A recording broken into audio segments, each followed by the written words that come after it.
Hey! Ma'am, are you the 6888, ma'am? Yes, we are. It's the 6888.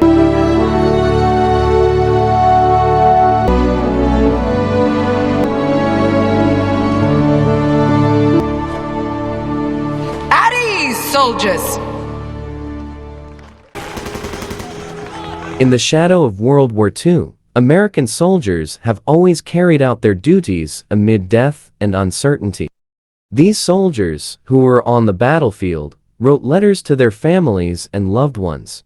This letter is the only support for their emotions, fears, hopes, and love. But unfortunately, many of these letters never reached their destination. They continued to pile up in the warehouse, as if the unfulfilled desires and unspoken relationships of the soldiers had stopped there.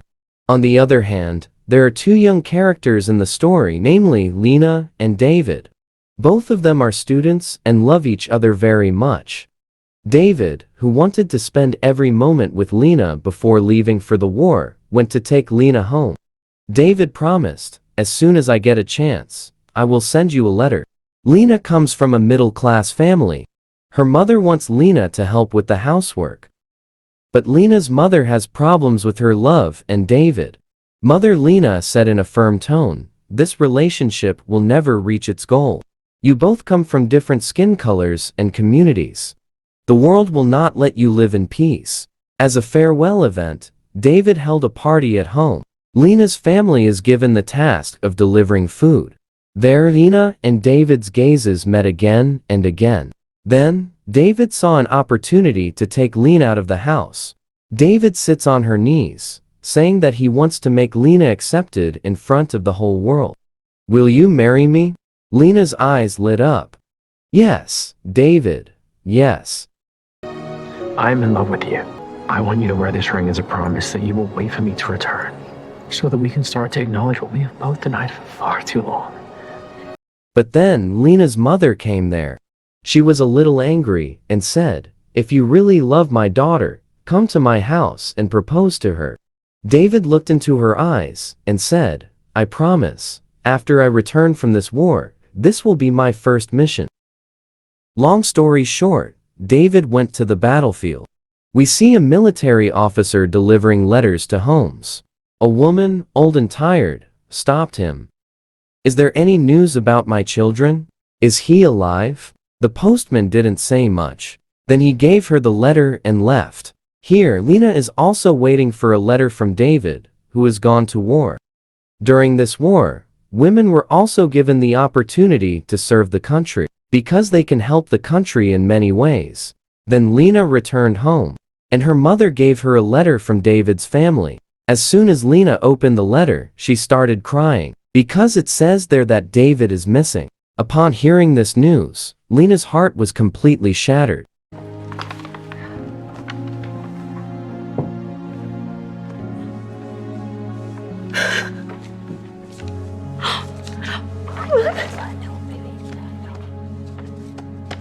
After being in sorrow for several weeks, one day Lena told her mother that she wanted to join the army and fight against Hitler. She also said that her family did not have the money to continue her studies. And now is the perfect time to do something. Long story short, Lena was taken to the station by her mother and grandmother. On the train, Lena meets many other girls who are going to join the army. They arrived at George's headquarters. There they underwent medical examinations and were given uniforms. Then the female commander of the black unit, Major Charity Adams, explained the rules to everyone and said, "We are all one here. You are the Negro Army and must be better than the white people." You are not only in the army, you have the burden to be better. Remember, you are not only representing America, you are representing the Negroes of America. Then the next day, all the girls started practicing hard. On the other hand, in front of the House of US President Franklin Roosevelt, a woman is seen waiting to meet the president. Then the First Lady's eyes fell on the woman, and she went to meet her.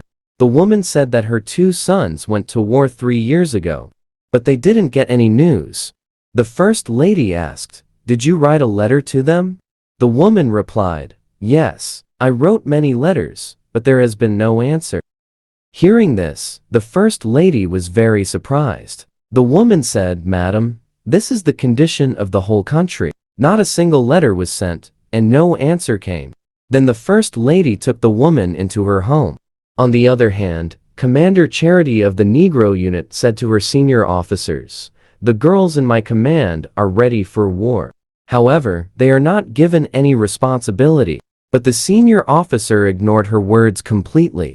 Meanwhile, after President Roosevelt received a report from the First Lady about the problem of not receiving the letter, he immediately called the Army generals to hold a meeting at the White House. In the meeting, the general said that the mail delivery system was completely disrupted, as all vehicles had been assigned to deliver goods to the front lines. That is why the letters did not arrive on time, but have been collected. He said, "Our top priority is to deliver aid to soldiers on the front lines."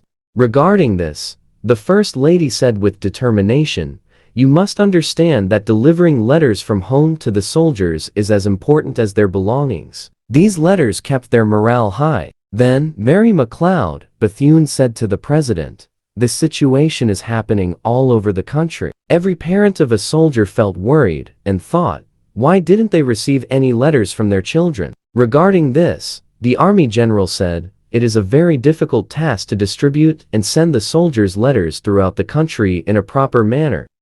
Hearing this, Mary McLeod Bethune said to the general, "The Negro unit can do this job very well. They will deliver all the letters on time." Captain Charity Adams, she's brilliant. She has a triple major in physics, mathematics, Latin. So I assure you, Mr. President, the Negro women of the WWII unit possess the skills and the leadership to get this mail delivered. Meanwhile, all the soldiers are watching a movie at the Army headquarters. Then the white officer came there and told the girls from the Negro unit to sit in the back. The controversy started on this point, and Charity went to file her complaint. He was told, "Your order has been received.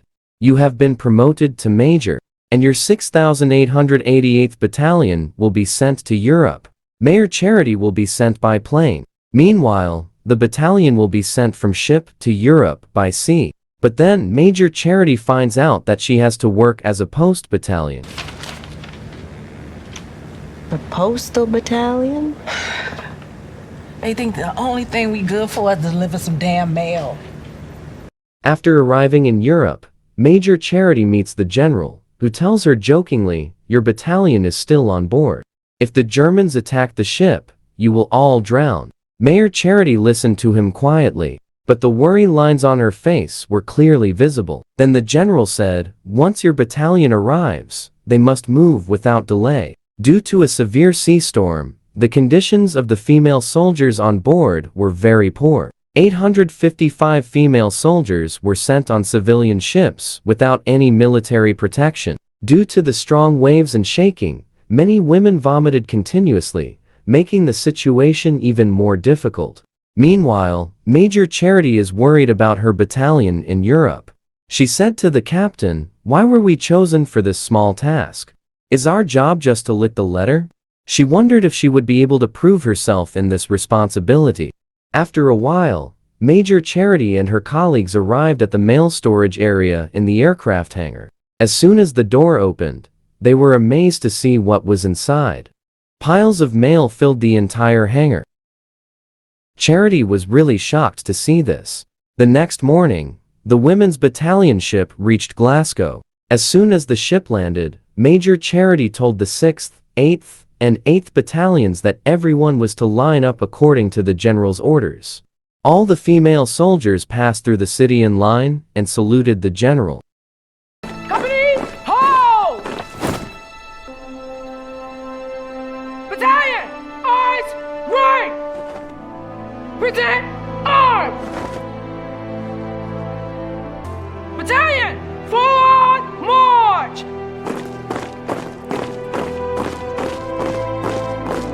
Upon arrival at the post office, Major Charity informed her soldiers that these letters had been here for the past 10 months and were stored in an airplane hangar. She further said, the soldiers involved in this war did not receive any news about their homes, and their families also don't get any information about their children. Can we change this? Can we bring these soldiers' hope back home? Then Mayor Charity said, we have to do this job. Because some people have tried to do this job, but they couldn't finish it. She further said, we have been called to complete this job. We only have 6 months, which is very little time. We have to complete it as a mission. Mayor Charity said, our driver will first reach the hangar and get the papers. They will load them into trucks according to army numbers. After this, all these letters will be taken to the ombudsman who is prepared at the school. Now, we see King Edward's School, which was the headquarters of the 6,888th Battalion, which is badly damaged and infested with rodents. Mayor Charity said, we are used to living in slums with minimal facilities. After this, all the women started cleaning the school and repaired it in one day. The next day, the work of bringing in the soldiers' letters began. Back to Lena, who joins in, still missing David very much. She thought, maybe David's letter will be found here. Gradually, 2 months passed. Mayor Charity and her team sent out over 57,000 letters. That's when they got a letter from the Army General that many of the letters sent were not fit for delivery and had to be sent back. It was also ordered that on the coming weekend, her battalion would entertain Negro soldiers. When the time came, they partied together. Meanwhile, a soldier proposes to Lena, but at that time Lena remembered David, so she went out crying, with tears in her eyes. The soldier then came after Lena and said, I came from the front lines. I was sent there to deliver supplies, and the situation there is very bad. But when I see you here, I feel very good. Lena is still talking about David, and slowly, they both became good friends. At the same time, an officer came up to Major Charity and said, I was sent here to help you. The next morning, when work began, an officer came and told her that he had received his letter back. In his anger, he scolded all the women and said, if you don't know how to work, then stop working. After that, the officer met General Halt and complained. Mayor Charity, who was worried about this incident, asked her team, what problem are we facing? The soldiers said many of the letters were torn. It is very cold here. That's why they have to work while wearing gloves, which makes it difficult to hold the letter. At the same time, many letters do not have clear names or have been damaged. Mayor Charity and her team came together to find a solution to this challenge. Meanwhile, it was reported that President Roosevelt had died. They gathered to mourn. On the other hand, Major Charity learns that the officers sent by General Halt are spying on her battalion and giving false reports. Mayor Charity immediately took decisive action and removed the officer from there. At the same time, she received a warning of an attack. They all went on alert and took cover. The next day, Lena saw that when the soldiers sent letters to their homes, they made maps or markings on the letters so that their families could know where in the world they were. This information was given to Mayor Charity, and it solved a big problem for them. Then, 2 of Mayor Charity's drivers boarded the truck to deliver the mail. On the way to a place that was closed, so she took another route and got caught in a landmine. The driver immediately dropped them off the back of the truck. But not long after, the bomb exploded and the truck was destroyed into pieces. The driver and her partner died. 2, This incident shook everyone. 3. Meanwhile, a letter from David is found by someone, then given to Lena. But suddenly, Major Charity came to report that 2 of their friends had fallen and said, we must perform the last rites for our female soldiers. Then the 2 women were buried properly. There, Charity tells Lena that many American soldiers are buried here. Maybe you can find where David is buried. Lena started searching, and after a while she found David's grave. She cried bitterly there, and read David's letter, which contained David's feelings. Next, General Halt arrived at the Postal Battalion headquarters and told Major Charity that I was dissatisfied with this letter delivery assignment. He checked the whole team, counted the shortcomings, and before leaving, he warned that now, the president was no more, and this drama would soon end. The general threatened that he would remove Charity from her post, and bring a white officer here to lead this unit. Major Charity replied firmly that this would only happen if I did not stay here. The girls in my unit work continuously in freezing temperatures without any facilities, and you discriminate against us. Hearing this, the general left in anger. After this, all the female soldiers clapped to support Major Charity. Here, General Halt calls headquarters and makes a recommendation to the new president, Truman, and says that Major Charity should be court-martialed. In the midst of that, suddenly a roar of happiness was heard from outside.